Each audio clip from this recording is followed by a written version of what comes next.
ज़्यादा पैसा कमाने के लिए सिर्फ मेहनत काफ़ी नहीं होती है।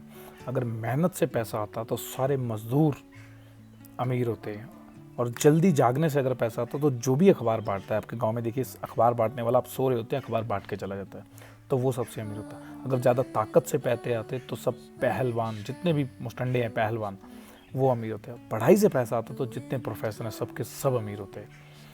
नमस्कार दोस्तों, मैं हूं इंद्रजीत सिंह और आज हम बात करने वाले हैं इन्वेस्टिंग के ऐसे 6 गोल्डन रूल की, जिनको अगर आपने अपनी इन्वेस्टमेंट जर्नी में, अपनी लाइफ में अप्लाई कर लिया तो आपके पास मोस्ट ऑफ द टाइम 90% लोगों से ज़्यादा वेल्थ होगी, उनसे ज़्यादा लग्जरी होगी और आप सुकून की ज़िंदगी जी पाएंगे। तो चलिए शुरू करते हैं वीडियो। लेकिन वीडियो शुरू करने से पहले अगर चैनल को फॉलो नहीं किया है और बेल आइकन को प्रेस नहीं किया है तो चैनल को सब्सक्राइब करें, ताकि हर रोज़ सुबह 5 बजे एक लर्नेबल वीडियो आप तक पहुंचता रहे। तो चलिए वीडियो में आगे बढ़ते हैं। तो पहला रूल है लर्न फ्रॉम अर्न। लोग बहुत बार ये कोशिश करते हैं कि हमें लर्न ना करना पड़े, अर्न ना। देखिए, अर्निंग लर्निंग के बिना कभी भी पॉसिबल नहीं होती है। आप सोचिए, बच्चे को एक बेसिक एजुकेशन लेने के लिए 12 साल लग जाते हैं। 12 साल के बाद वो एक बेसिक एजुकेशन की 12th अपनी पूरी कर पाता है। और बहुत बार लोग ये सोचते हैं कि यार हम बेसिक से बेसिक चीज़ें सीख जाएंगे और हम इन्वेस्टिंग को मास्टर कर लेंगे। सॉरी, ऐसा नहीं होगा। सो प्लीज़ आप लर्न करिए, फाइनेंशियल लिटरेसी को सीखिए, बेसिक फंडामेंटल्स, टेक्निकल एनालिसिस, कौन सा स्टॉक मूवमेंट किस तरीके से करता है, मार्केट किस तरीके से मूव करती है, सीजनली कौन से स्टॉक्स ऊपर जाते हैं। अगर आप स्विंग ट्रेडर हैं तो ऑल्सो, अगर मेरी तरह आप लॉन्ग टर्म इन्वेस्टर हैं तो कोई दिक्कत नहीं है। फिर आप अच्छे स्टॉक, अच्छे फंडामेंटल कंपनीज को पकड़ के बैठिए। जैसे आज अगर मैं एग्जांपल दूं तो Tata motor is a fundamental very good also, लेकिन आज वो 40-50% डिप है। Then that depends on you कि आप उस टाइम पे उस पर भरोसा कर सकते हैं।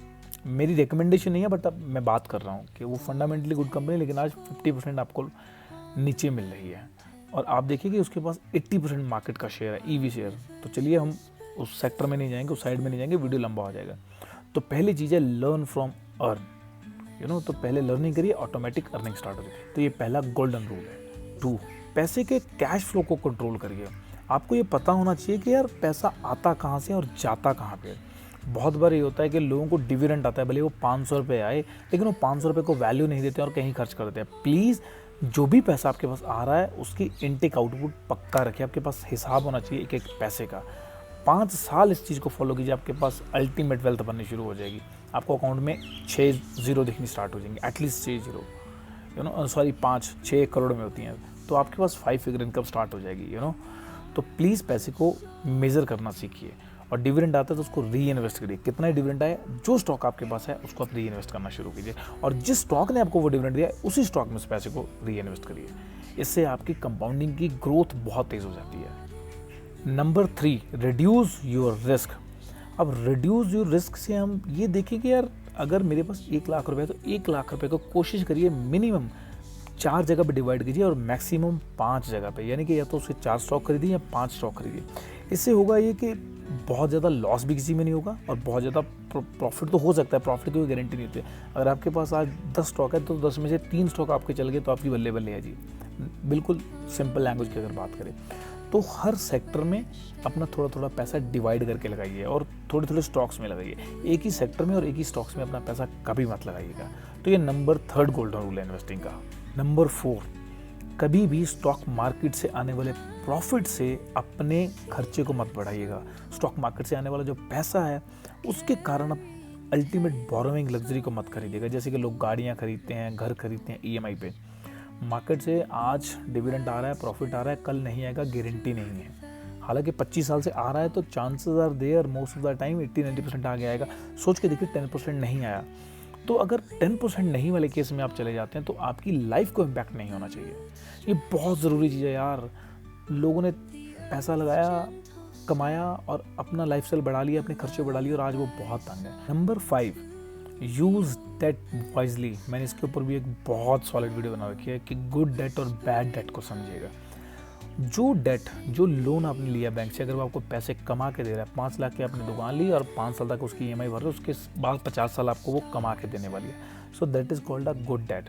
वहीं पर आपने 15 लाख की एक गाड़ी ली और उसकी आप 5 साल तक ईएमआई भर रहे हो, 5 साल के बाद वो गाड़ी 7 लाख की रह जाएगी और आपके पास कुछ नहीं बचेगा। सो that is called a bad debt. तो इससे ज़्यादा समझ आने की ज़रूरत है नहीं। आज नंबर 6, 5 और 1 6, लर्निंग एंड कीप अडैप्टिंग।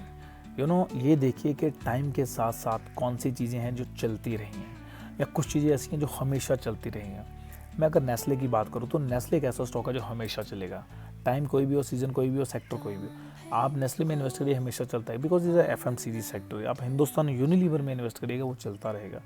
तो जो ऐसे स्टॉक्स हैं जो फॉरएवर्स हैं, इनके अंदर बहुत ज़्यादा रिटर्न्स आपको नहीं मिलते हैं, लेकिन जहाँ बहुत ज़्यादा अच्छे रिटर्न आप निकालना चाहते हैं, लेट्स सी मैं अभी एक स्टॉक बता रहा हूँ, इज़ अ कैल्टॉन टेक, है ना। कैल्टॉन टेक्नोलॉजी है, 29 रुपीज़ का स्टॉक है। अभी रिसेंटली स्प्लिट हो गया 130 से 29 पे, अभी 26 का होगा। हालांकि ये वीडियो आप 1.5 महीने बाद देख रहे होंगे, लेकिन आप उस चार्ट को उस टाइम पे भी देख लीजिए और आज की डेट से कंपेयर करके देखिए तो 26 से 30 रुपये के बीच में वो स्टॉक मिलेगा। लेकिन उस स्टॉक ने 1 साल में बहुत अच्छा खासा रिटर्न दिया है, और जैसे ही वो अपनी पी रेशियो से ऊपर चला गया तो वो स्प्लिट हो गया।